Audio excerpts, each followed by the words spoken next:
Your ears do not deceive you. You have just entered the Cryptid Creator Corner, brought to you by your friends at Comic Book Yeti. So without further ado, let's get on to the interview. Hello, this is Jimmy Gasparo. I am one of the hosts of the Comic Book Yeti Cryptid Creator Corner, and I am very excited for today's guest, Byron O'Neill, the other host of the podcast and the editor-in-chief of Comic Book Yeti, really wanted to be here for this interview. Unfortunately, Byron is still dealing with a flare-up from his lupus and has been taking a break for a number of months, but he is a big fan of the gentleman that is on the podcast today, and he's gotten me into it too, actually. Because of this, my youngest, Penny, and I needed a new show to watch, so we started Forged in Fire from the very beginning. And Penny, she's 8, as you as listeners know, and she got really into it. So we're excited, and she's very excited to for me to interview our guest today. But he is involved in a comic book project called Lineage. When you're listening to this, you're going to be able to go to the show notes and check out the Kickstarter for it. But please welcome to the podcast, Doug Marcaida. Doug, how are you doing everybody today? Thanks for the opportunity to be here. Byron, I hope you're feeling well. And hello, Penny. I'm glad that you're watching this. One of the amazing things about the show is that there are so many stories of people watching it with their fathers, father-daughters, and their sons watching the whole thing. It's a family show, so I'm blessed to be part of that. Yeah, I had heard of it before, but just hadn't, gotten into it. And Byron told me when the opportunity came to interview you that Byron's like, I can't do it. You have to talk to Doug Marcaida. He's like, I'm such a big fan. Byron has trained in Kali, which is a Filipino martial arts, as I'm learning. And he was so excited. So I'm like, oh, definitely. I'll check out the comic, and I started doing research on you and checking out your TikTok channel, which is awesome. And yeah, started watching Forged in Fire, and thought it was great. So we're still on the first season, but I think there's like so many seasons that I think it's going to be we've done 10 seasons so far. Yeah. So Penny and I have a lot to catch up on, but yeah, she really likes it. So let's just get right into and talk about Lineage. As this is going to be the Kickstarter for issues like 2 to 4, like a trade paperback. As I understand it, it's about 2 estranged brothers, and I've seen some of the preview artwork from it. It looks great. I love all the martial arts aspect of it, but I'm kind of curious. It's like presented as Doug Marcaida's Lineage. There's different individuals that have worked on the script and worked on the art, of course. But how did you become involved in this? Was this your story idea and a story that you had wanted to tell for a while? Yeah, basically, this came about because it was supposed to be a TV show while I was doing Forged in Fire. Talked to my producers, because Forged in Fire is about blade making, and my idea came from watching the bladesmiths pretty much start creating the blades. And what I noticed in there, some would say that after beating the metal and trying to form it, they say, I let the metal tell me what it wants to be. So I'm like, oh, interesting. And then when you look at our research for all iconic blades all over the world, the history, the cultures, and everything else, the blade is a very sacred thing. And when I'm watching the show and I'm seeing people create the blades and then they present it to us, the beating of the blade and presenting it all, it's like, wow. Then when they create the blade, they give it away, they sell them, or it's made for somebody else. It's like a parent beating the child, forming the child, getting it stronger and everything, then they present it to the world. When I saw that, I go, I wonder if the blade ever gets a chance to come back and tell its maker what it's experienced. And I thought, there's a story in there. So when I saw that, I go, aha, something hit me. Every blade has a story to tell. So that's when Lineage started being formed. You see, it's a story about the first issue, the first book, Brotherhood of the Blade, is about these estranged brothers and their history and how they have all these different things that have to come to fruition because they're trying to find their identity. But what the people don't realize is that as you're watching this, it's a blade that's telling the story. The brothers are just the ones that the blade witnessed. And that's why every blade has a story to tell. I love that. I love the idea of is it like the blade conveying its story back to the person that forged it? Like, I love that that was kind of like the seed of this story of Lineage. And so with that idea though, and whether or not it was supposed to be a TV show, to begin with, you um I'm assuming joined up with Kid Hero Productions, and then what was the genesis of it? Like, oh, to pivot and like, well, let's try and do a comic book with it. Yeah, what happened was because of COVID and the change of the way the film industry was and all the setbacks, the very people that I was working with had switched to different fields. And I said, you know what? Let me get this story down. At least I can have it printed out there, and then we can revisit those plans. But I'm a storyteller. That's what I love to do. And I said, let me get this in print, and then maybe, just maybe, we're able to at least tell the story and get it going. And that's what I wanted to do. A mutual friend with Kids Heroes introduced me and say, "Hey, work with these guys because I think they're interested in making this happen." And once I told them the story, they were hooked. I'm like, "Let's go!" And here we are. Well, now I know from, your background and some of the things you've done, you've gone to like San Diego Comic-Con, and I believe. But what was your interest? Like, was it just presented to you as, oh, here's this group, they're interested, they can turn it into a comic book? Or like, what was your relationship with comics? Was that Yeah, something that you were a fan of as a kid, or that were they something in your life, or was it like, oh, comics, yeah, that's a great idea? I grew up in the Philippines, and being a third world country, I couldn't afford to have comic books. So my exposure to comic books were usually from my friends who could afford them, right? So I would just look at the Okay. artwork and I would just read it, but I never saw the connection from comic series to the comic series because I never could subscribe or buy them or afford to do that. So I was always a fan of just the artwork, just what I was seeing, but I could never really follow the story. Flash forward to the present, I wanted a story to tell, and when I joined Kids Heroes and they introduced me to San Diego Comic Con and the different artworks, there's a cover artist is different than the actual artist who does the artwork in there. You have writers for this. I was blown away.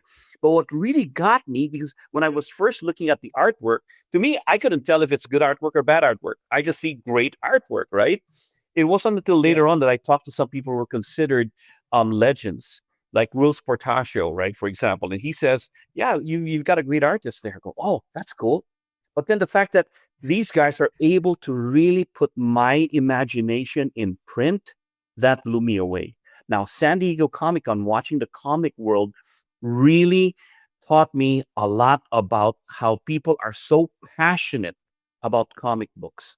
I mean, in many ways, this is the way we tell history, right? In print, used to be oral history. Early man used to do paintings on the walls and everything. Now you got comic art.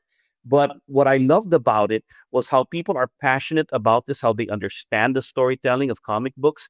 And then I saw cosplay and how people are truly really passionate about this. And that blew me away because that actually is influencing the upcoming issues. Oh, that is interesting. But I mean, the comic book community, yes, traditionally a very passionate community, and when they have something that they like, they will latch onto it. And martial arts comics in particular, there is a pretty decent history. I mean, not just like manga and in the like you know Eastern comics, but in the West as well. There, you know, Hmm. I mean, really, it exploded kind of like in the '70s, and Bruce Lee, in the U.S., and then there were a lot of martial arts comics. And I'm curious, with your martial arts, background and training, were you able to bring, some of those skills and what doing some of these moves and using a blade, what it would really look like, and to the artist to kind of like make sure Hmm. that things were authentic? Because I would have to think, I'm not an artist, but if I were, that would be a real benefit to have somebody who like knows and understands how the body moves and how weapons are used and kind of get that right on the page. Yeah, great question.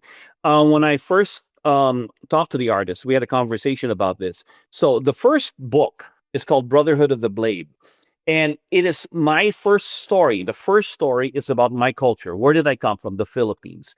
And of course, it's connected to my martial art, Tali, which is based in the Philippines. So I wanted to tell that story and how the blade is connected with all that. So when I talked to the artist, who happens to be Filipino in the Philippines, we delved into our culture, but he's not a practitioner, but he does know the culture. He added a lot of things. For example, when I was saying, okay, we have this fight with this guy, and he goes, "What's the guy from? A Filipino martial arts." We're talking the Philippines, and then he put the mask of a carabao, and that's basically our water buffalo, onto the villain. And I was blown away. I go, that is so Filipino. That is so much of my culture to put in there. And the artwork that he did, he goes, this guy gets it.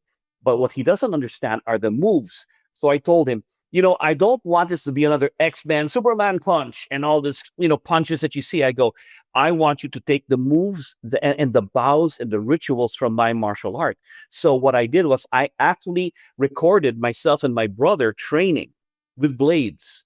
And I recorded all this and I sent it to him. He goes, take the moves, freeze frame on this, and I want you to understand how we move. And he actually was able to put some of these into the comic book. Oh, that is so cool. Like to be able to do that and have, I mean, because your experience, and for listeners, if you don't know, if you've never watched Forged in Fire, if you just listen, to the podcast for comic book stuff, I mean, a little bit about Doug. As Doug said, he's from the Philippines, but he's trained martial arts. He's been a judge on Forged in Fire. For 10 years. He's a U.S. military veteran, was in the Air Force, I believe, for 8 years. Mm-hmm. I mean, also a respiratory therapist. I mean, Doug's had a life. And now, but such a resource, to try and get those moves right and bring, that authenticity.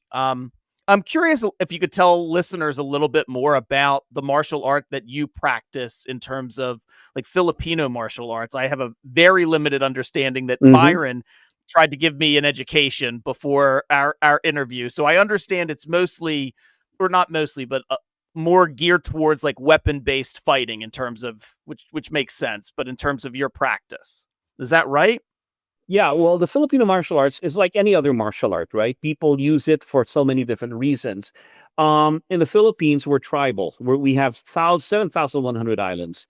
And the tribal wars, pretty much each tribe that goes up against each other don't go kickboxing, grappling, punching, or kicking. They fight with weapons. So it's an art to survive. Why do we use bolos and machetes and swords and everything else? Well, because punches and kicks don't work against that. So we start with weapons first. And that's because it has the highest percentage of survival. So we specialize in that. Now, can we fight with our hands and kick? My teacher goes, but why when you can stab? I go, yeah, but the deeper meaning for that is you have a higher percentage of survival. Now, what wields the weapon? Your hands, your legs for movement and everything else. We have all that.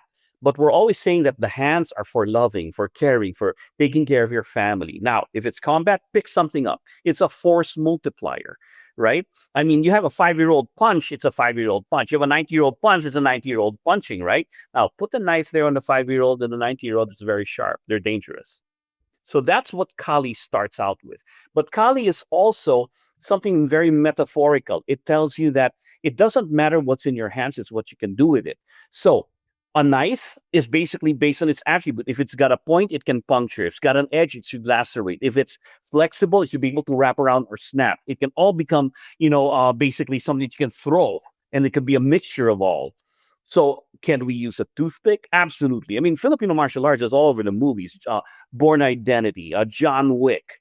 They use it, but people don't realize that its core is Filipino martial arts and using everything around you. We're like the MacGyver of martial arts, right? We just pick up anything and make it work because that's the mentality there. It doesn't matter what's in your hands. You look at the attributes of that because the bottom line is we want to live.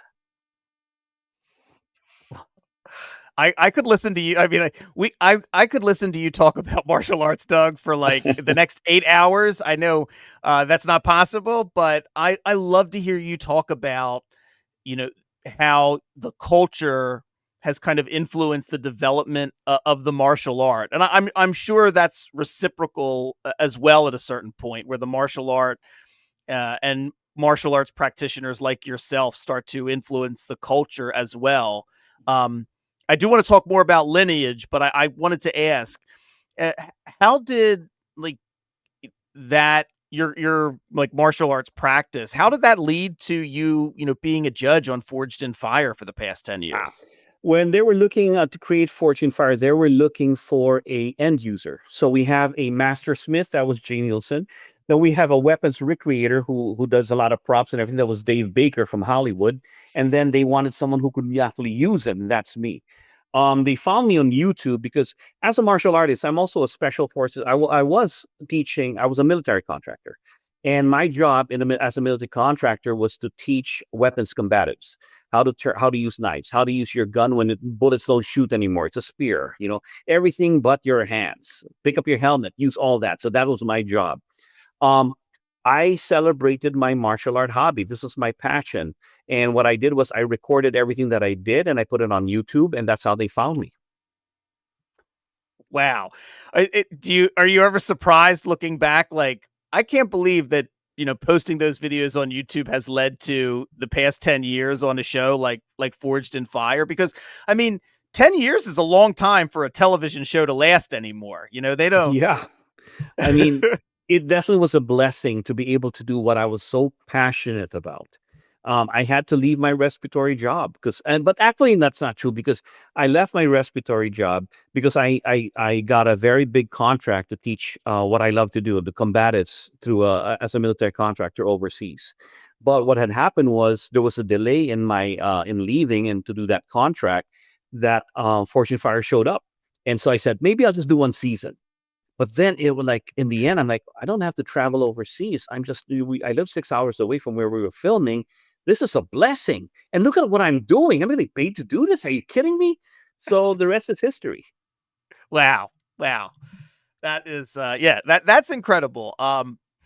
You said earlier on when we started to talk about Lineage that like ultimately you're a storyteller. So when you're, whether or not you're, you know, helping to create this comic book world of Lineage, or as a judge on Forged in Fire, or you're posting on TikTok or posting on YouTube, were you always honing those skills as a storyteller even in those videos? Oh, absolutely. I mean, it's all connected to the comic book. A lot of what I've gone through in my life and my social media, I talked about it on Facebook, Instagram, TikTok, is based on, I'm a storyteller, so I try to motivate people in my morning coffee talks. In my knife designs, I design with K-Bar, Fox Knives, Italy, all these. They're all bits and pieces found in this comic book because the comic book, that's why it shows the first one to be able to the Philippines. But it all comes back to the same thing, right? Who's telling the story? So in many ways, when we look at this, the very blade that's featured on here is telling the story. See, a lot of people don't realize that when they're looking at this, it's called a marcado. There's a mark on this blade. There's a soul in this blade. And the soul is telling, hey, I was in this world where there were these two brothers and they used me when they were young. And if you only knew what I saw their dad teaching and there were demons and everything. So the blade is just pretty much telling what happened. But in the end, what happens after this whole saga is done, that soul of the blade dies. Rather the body, but the soul gets reincarnated in another blade, in another time, in another era. And then when it wakes up, it go, oh, today I'm in this world, in this country, and it'll tell a different story. So that's why it's lineage, right? The blade soul keeps bouncing from blade to blade, different eras, different dimensions and everything, and it's just telling its life story.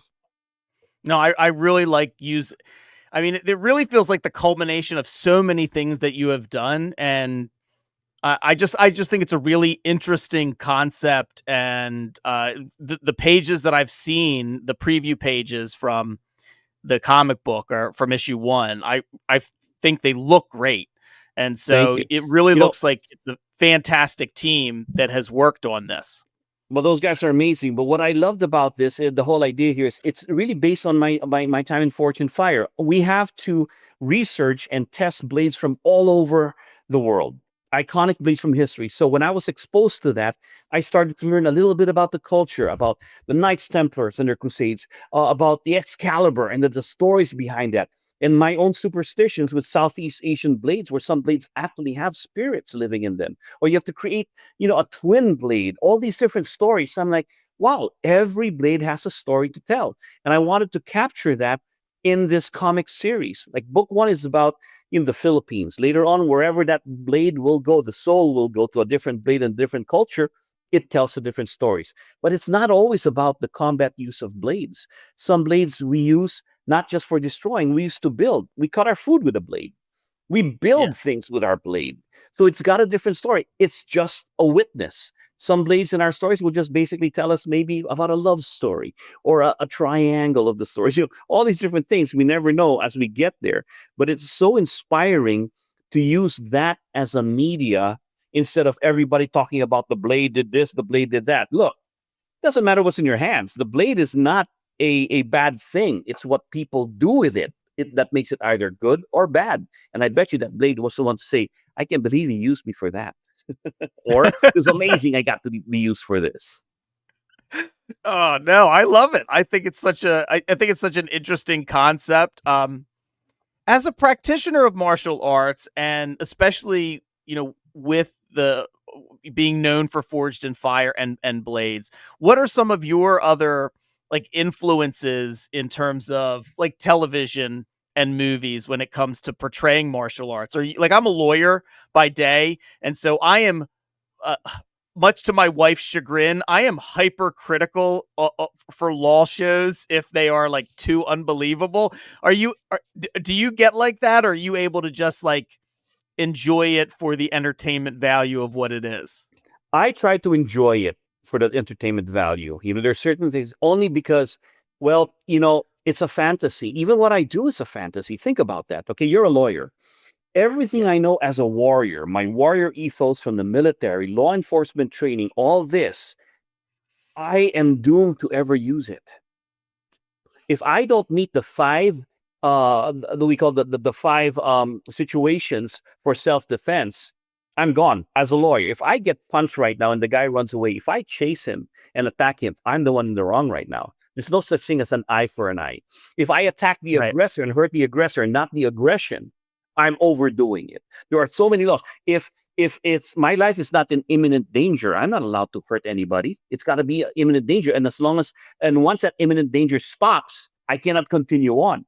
So my training of martial arts, the more I do it, the more I realize, and being a respiratory therapist, I see how it's also used. The more I know I don't ever want to use it. That's really a loss if I did, because I know, and I think of about in my lifetime, about 99% of all the fights that I've gotten into, I could have walked away. I chose to stand my ground. I chose to fight back. I chose so that I could have run, right? So I'm looking at all this from a young, testosterone-filled world to an actual wisdom where you're crazy to ever use any of this because your life was never ever in a situation to where, oh my gosh, if I'm cornered, that doesn't really happen. So there's a lot of these rules. Yet when I'm training the military, it's a different story. It is about Sure. survival and getting the enemy taken down. It's a different Yeah. world. Law enforcement, oh my gosh, those guys, I feel so bad for them. They're supposed to protect and serve, but they can't even do anything. They have to truly protect and serve even the criminals and suspects. It's a Yeah. hard thing. Yeah.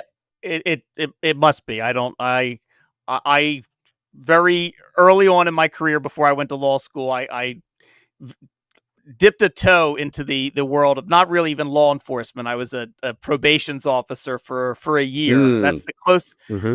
before I went to law school. That was the closest I ever came to anything in that world. And I had to be trained to use an ASP, an extendable baton, and Oh I yeah, had very to. familiar with that. I was the first one in my group to volunteer to be pepper sprayed, so we would know what it was like.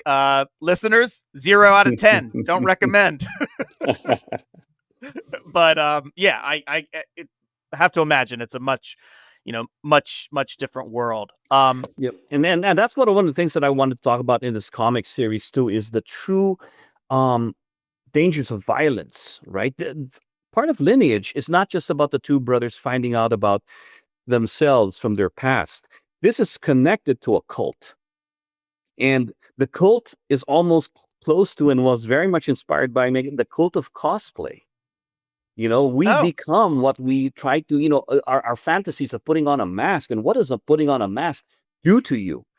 All these different things that we're going to be exploring in the comic series. And the a lot of this comes from, the culture of the blade and the cultish behavior. But it also has a story about facing your fears. And when you dig into your past to face your fears, you'll realize some things are not what you thought it was, and some things are not as scary as it was, and some things should have been left alone. It's all found in yeah. this stories, in this whole lineage saga. Oh, that's great. What was the where did it come from in terms of the main focus being on the two estranged brothers? Was there something interesting about that, like brotherly bond and the blade being handed down from their father? Like, why was that the core like relationship of the comic? Initially, so the story of the two brothers that pretty much they were snatched away when they were young because one of them has nightmares now of always a recurring dream to where they were training. They were trained by their father on how to knife fight at a young age, which is not uncommon in the Philippines. But then they saw their father being killed by this demon and flash back in the future now, and like in the present rather. Now he's an older guy, he's a mature guy, and he always has this recurring dream. But he happens to have the very same blade that was handed down to his father, but his memories are all messed up. That the blade to him is nothing more that was passed down to him. The younger brother does barely remembers the past at all because he was very young, but he also wonders, why do you have that blade? Can I find the same blade? Because he wants to find his past. One brother doesn't want to face the past; he wants to leave it alone. The other brother is trying to find it because somehow, some way, they know the answers are from the past.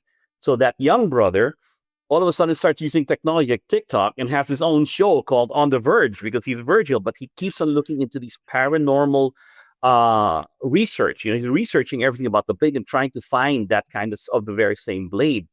And eventually they fall into a cult. They start to find these things that now they are faced with the very same demon that appears in the older brother's dream all the time. And all of a sudden, he was afraid of it. He froze, but the younger guy doesn't know the difference. He's just throwing stuff at him. There's a culmination of a fight. But then the brother realizes when the demon tries to attack his brother, no, brotherly love, brotherly protected here. He remembers his blade, and he draws the blade because the blade reacted differently. And all of a sudden, when they fight and face the demon, he realizes, wait, how did I draw blood on that demon? And all of a sudden, things change. Now he goes, wait, if it bleeds, it can be killed. And his confidence comes back and his training as a youngster. And my brother's right here. So he asks his brother, do you remember our training that our father taught us? And the younger goes, yeah. And all of a sudden, it all comes back like muscle memory, right?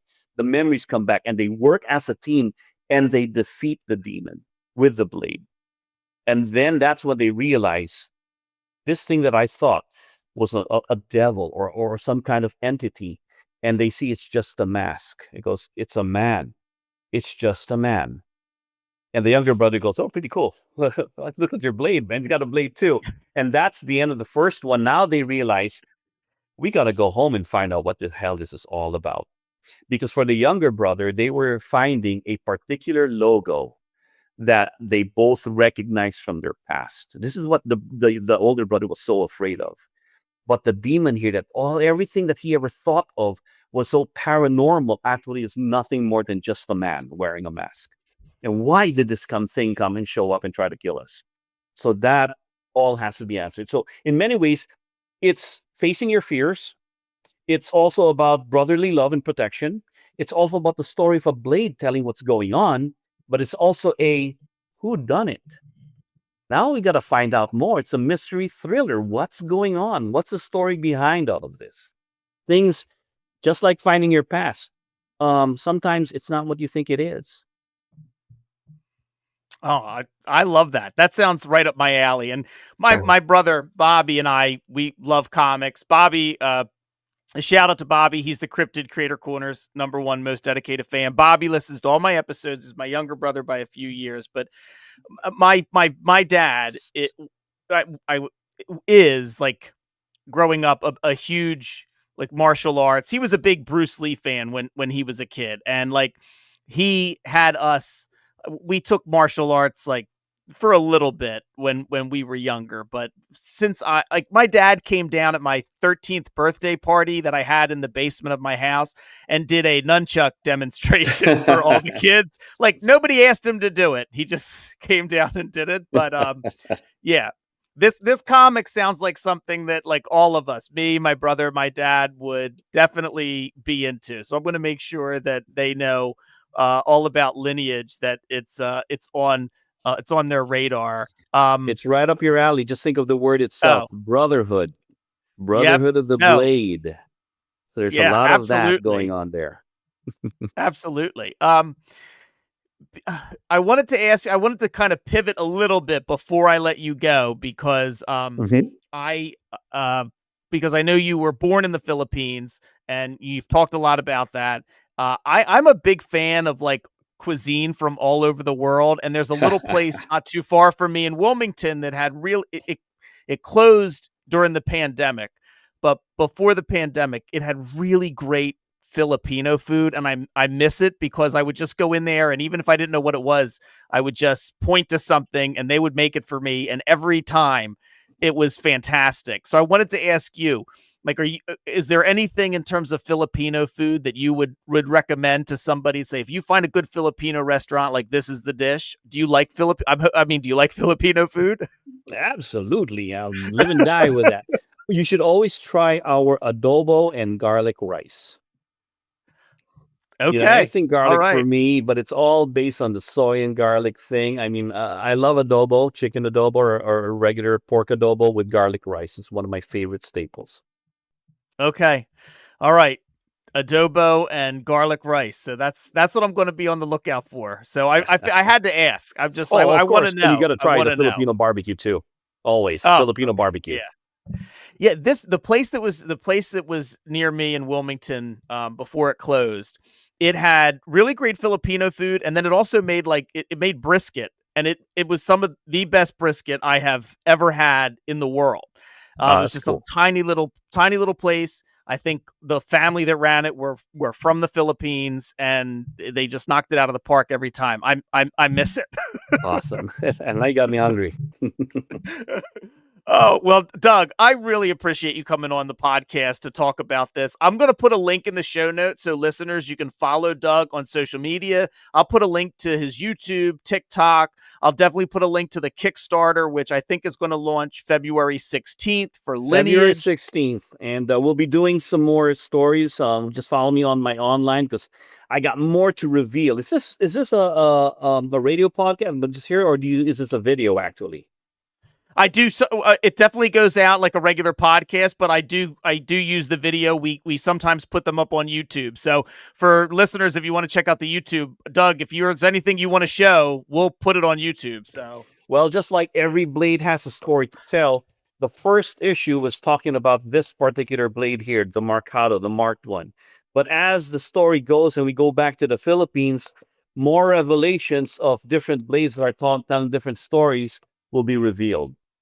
oh, okay. No, I love that. And there's also listeners. If you went over to the YouTube and got to see the first blade that Doug showed, there is a really I think it was from issue 1, a really great metal cover. Yeah, with that blade on it, it looked so good. So yeah, The that's follow-ups awesome. are this is one of my new designs based on the Filipinos headhunters axe that we made into a tomahawk. So it'll be featured also on this comic series, along with two other designs that are all connected. So it's gonna be awesome. Yeah, I've it seen the it sounds artwork and the like it. storytelling. Once you see them all battle each other out, it's gonna be amazing. I promise you that. That sounds fantastic, Doug. So yes, Lineage, February 16th. Links in the show notes. If you haven't checked out Forged in Fire, Penny and I just started it. and we're excited about our journey. So, Doug Marcaida, thank you so much for coming on the podcast. My pleasure. I really appreciate it. Listeners, rate and review us, do all those things. If you back Lineage, let me know. I'd love to talk to you about it. If you check out Forged in Fire or any of Doug's videos, let me know. I was really excited to talk to Doug tonight. So, listeners, thank you very much. Good night, and I will see you next time. Take care, all.